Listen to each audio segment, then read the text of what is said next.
Versus, I feel a lot of times like these bigger shops, they just got to hit a quota, and they're just going to do whatever they got to do. And if it doesn't work, fine, goodbye. They're going to move on to the next deal. Where what you have, we're approaching an hour and 5 minutes. You have gone through a lot of detail that even myself, who've bought three or four homes and didn't even know all this stuff. Well, where could future people, buyers, refind, where could they find your information? Do you have a website? Tell us a little Yeah, where they can find you. I mean they can hit me up on Instagram. It's called Roland Bennett Loans. About 2 years ago, or not 2 years ago, 20 years ago, I had this slogan because people would get into trouble with loans, and the bank would come back and say, "Sorry, you don't qualify," and maybe it's because the guy didn't know how to read a tax return, or they didn't know how to calculate income, or they didn't know what program they were selling, and so I would get called in, and I have a reputation in the business of being the fix it guy, and so I'll come in and I'll fix the loan and find the lender that'll actually do that type of loan or whatever. And so there was a slogan that I used a long time ago that said, "When the banks don't loan, Roland Bennett loans."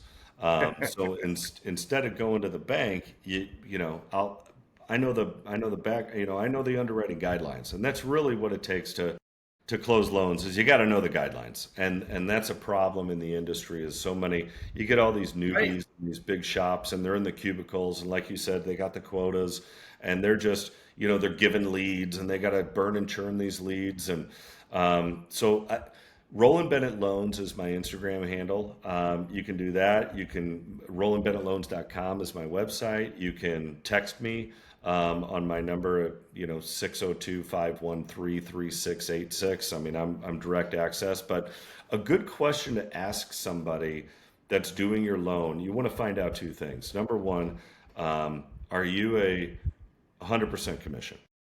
And so I am a 100% commission mortgage loan originator.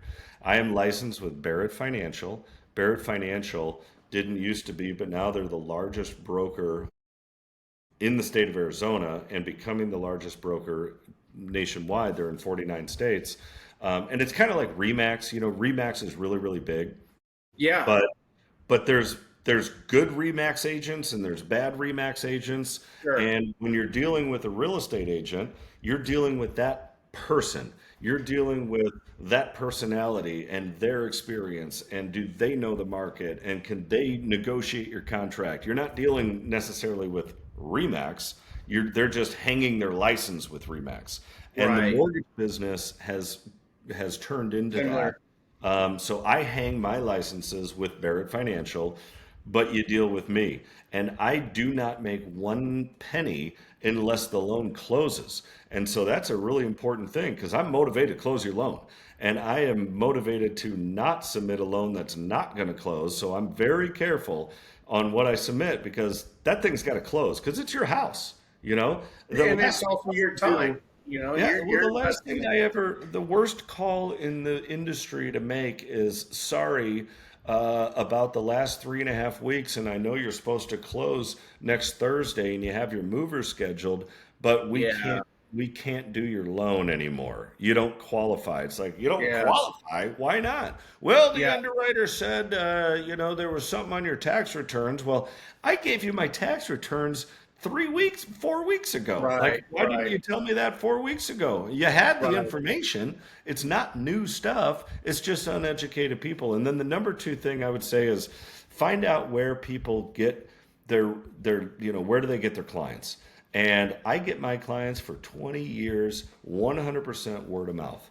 And so I'm a word of mouth referral guy. I have never purchased a lead from a I was gonna lead. say you're not spending 20 grand a month in lead generations.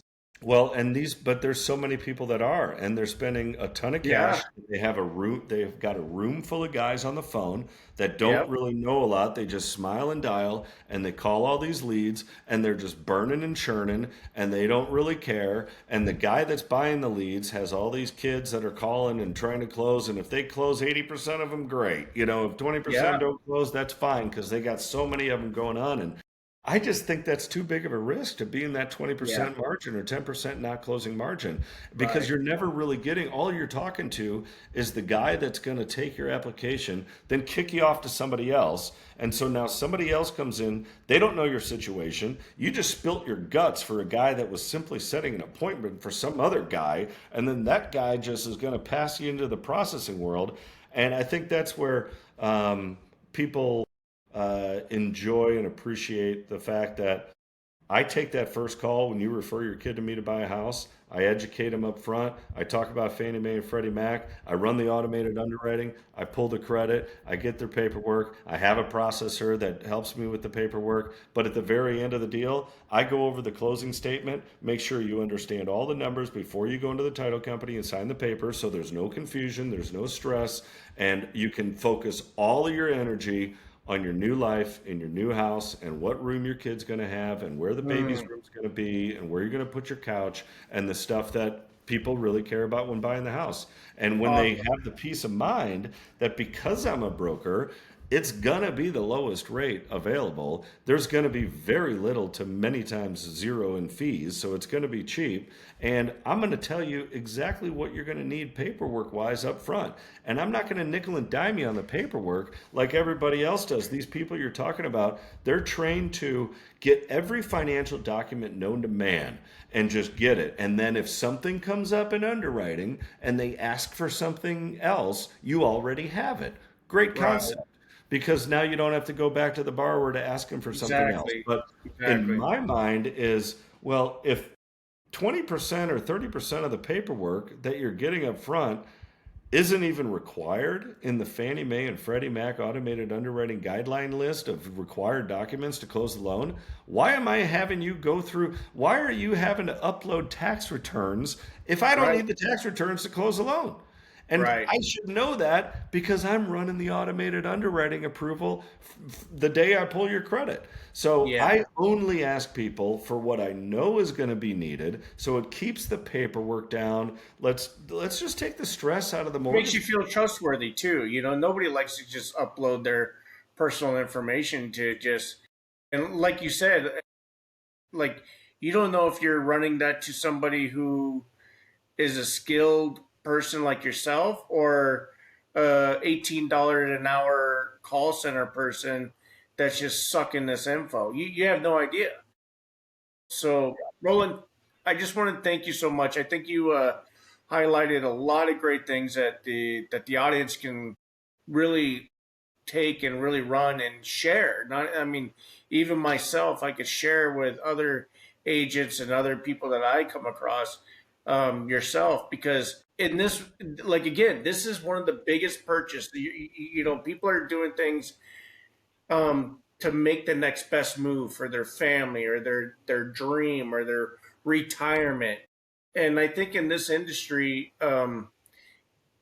people like yourself that want to serve a bigger purpose, not just to always close a deal, but really to make sure that that deal lives on more than just 2 3 years. That that the people are happy.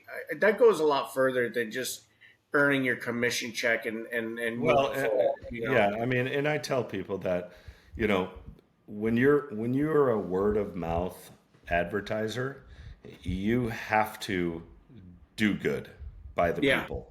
And if you Right. don't, they're gonna if you do good by somebody and you lay it all out and educate and they feel comfortable and they close and they're happy, they might tell one person.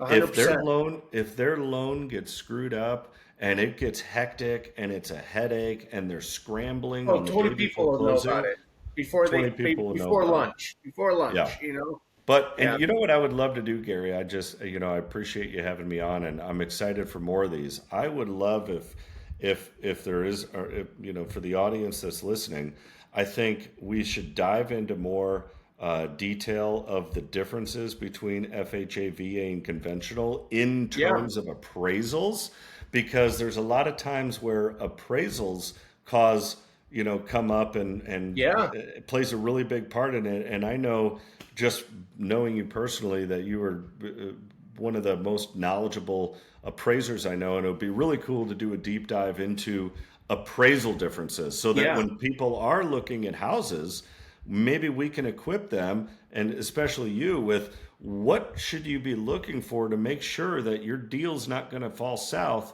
after the appraisal comes in.